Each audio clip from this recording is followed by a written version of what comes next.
Oke, Assalamualaikum warahmatullahi wabarakatuh. Perkenalkan, nama saya Sandi Supriyadi. Saya pengajar di salah satu sekolah SMK di Kabupaten Tasikmalaya. Uh, di sini saya akan menjelaskan tentang AKM 2021 atau rencana pada AKM 2021, di mana peningkatan kompetensi peserta didik ini melalui AKM yang nantinya akan sudah berjalan sebenarnya sudah berjalan dari mulai Januari itu sampai April Mei. Nah, di sini nanti saya akan jelaskan sistemnya seperti apa serta penjelasan tentang AKM itu apa. Nah, AKM sendiri ujian nasional dan AKM latar belakang masalahnya yaitu materi UN terlalu padat. Jadi untuk situasi saat ini, kenapa perbedaan UN dan AKM itu berbeda? Untuk UN terlalu padat sehingga siswa dan guru cenderung menguji penguasaan konten, bukan kompetisi penalaran. Nah, UN sendiri menjadi beban bagi siswa, guru, dan orang tua karena menjadi indikator keberhasilan siswa sebagai individu. UN seharusnya berfungsi untuk pemetaan mutu sistem pendidikan nasional, bukan penilaian siswa. Ya, UN hanya menilai aspek kognitif dari hasil belajar, belum menyentuh karakter siswa secara menyeluruh. Nah, arahan kebijakan baru ini muncul tahun 2020. UN dilaksanakan untuk terakhir kalinya. Tahun 2021, tahun sekarang, UN akan dirubah menjadi asesmen kompetensi minimum dan survei karakter.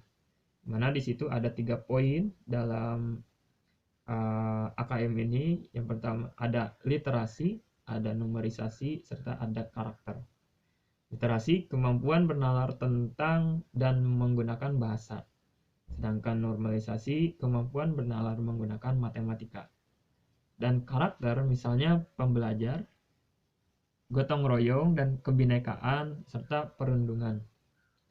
Dilakukan pada siswa yang berada di tengah jenjang misalnya 4, 8, 11. Jadi kelas 4, kelas 8, dan kelas 11. Sehingga mendorong guru dan sekolah untuk memperbaiki mutu pembelajaran dan tidak bisa digunakan untuk basis seleksi siswa ke jenjang selanjutnya.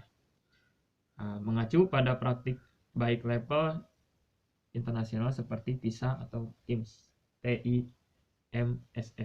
ya. Asesmen kompetensi minimum atau AKM dalam proses pengembangan dan finansial. Asesmen atau AKM ini, kata minimum mengacu kepada tidak semua konten dalam kurikulum diukur di dalam AKM. Terus AKM akan mengukur keterampilan dasar, literasi, dan numerisasi, kemampuan bernalar tentang teks dan angka. Kompetensi tersebut dibangun dari jenjang dasar sampai menengah dalam suatu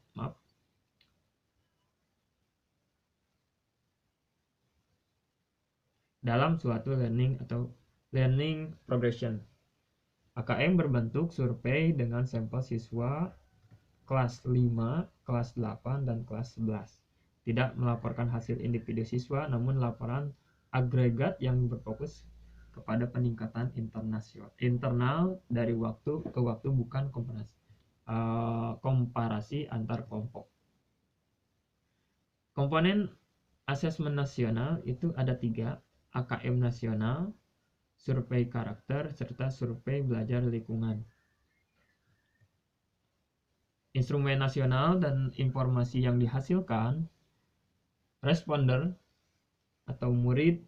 Di sini responden itu murid, guru, kepala sekolah, serta instrumen-instrumen yang nantinya akan di AN-kan ada AKM literasi numerisasi, terus survei karakter, serta survei lingkungan belajar, di mana informasi yang akan dihasilkan nantinya berupa hasil belajar kognitif, hasil belajar sosial, sampai dan emosional, serta karakteristik input dan proses pembelajaran.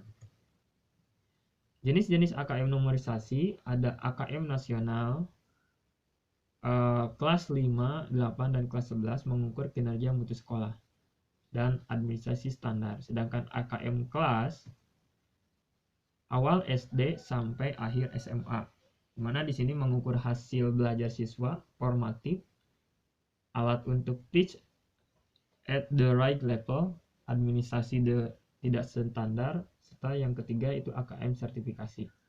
Itu dibutuhkan untuk kelas 12. Itu mengukur hasil belajar siswa serta administrasi standar.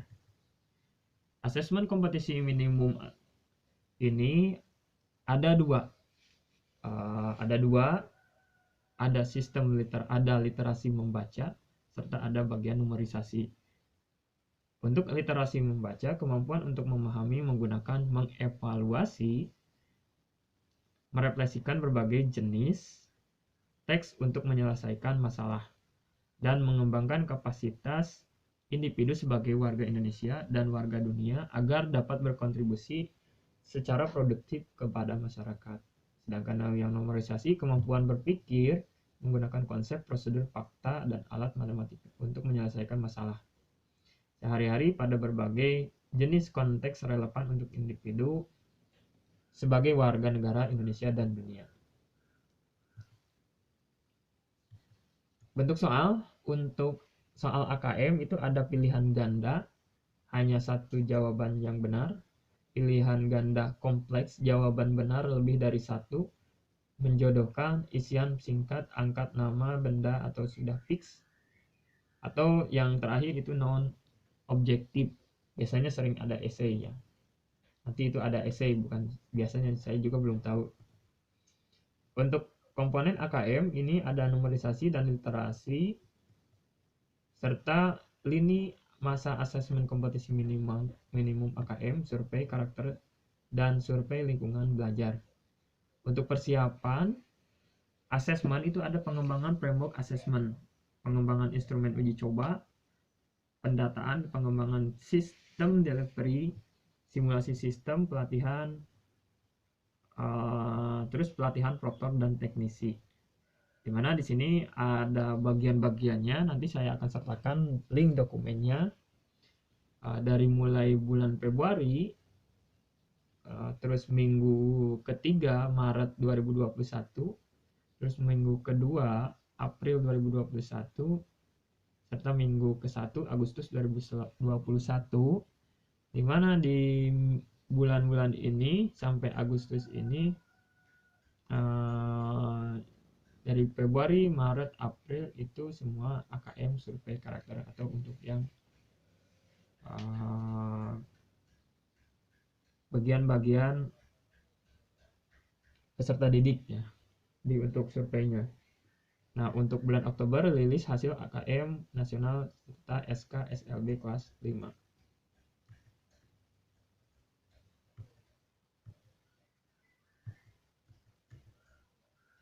Untuk kegiatan, untuk timeline assessment kompetisi minimum AKM kelas untuk tool teaching at the right level itu dari mulai Januari itu ada sosialisasi kelas AKM, yang bulan Maret itu rilis AKM serta untuk familiarisasi sistem kesatuan pendidikan. Juni evaluasi pemahaman AKM kelas secara teknis. Rilis AKM itu dimulai Agustus 2021 serta November mengevaluasi pemanfaatan AKM oleh guru. Jadi timeline-nya di sini dari mulai Januari, Maret, Juni sampai Agustus, dan terakhir itu bulan November untuk evaluasinya. Untuk waktunya nanti teman-teman bisa lihat di bagian dokumen ya, di bagian dokumen nanti bisa di download ya. Nanti saya sertakan linknya. Untuk tugas HD provinsi dan HD kabupaten, di sini ada flowchartnya, ada diagramnya. Proktor atau teknisi ke bagian helpdesk kota atau kabupaten terus helpdesk kota kabupaten ke bagian helpdesk provinsi. Nah, nanti di bagian provinsi ada proteknas menuju ke helpdesk pusat. Ya. Itu untuk penjelasan AKM serta timeline untuk nantinya teman-teman bisa dilihat di dokumen serta dipahami. Mungkin ini dari saya penjelasan tentang AKM. Mohon maaf kalau misalnya ada kesalahan. Terima kasih telah melihat penjelasan saya. Selamat pagi, selamat beraktivitas kembali. Salam pendidik.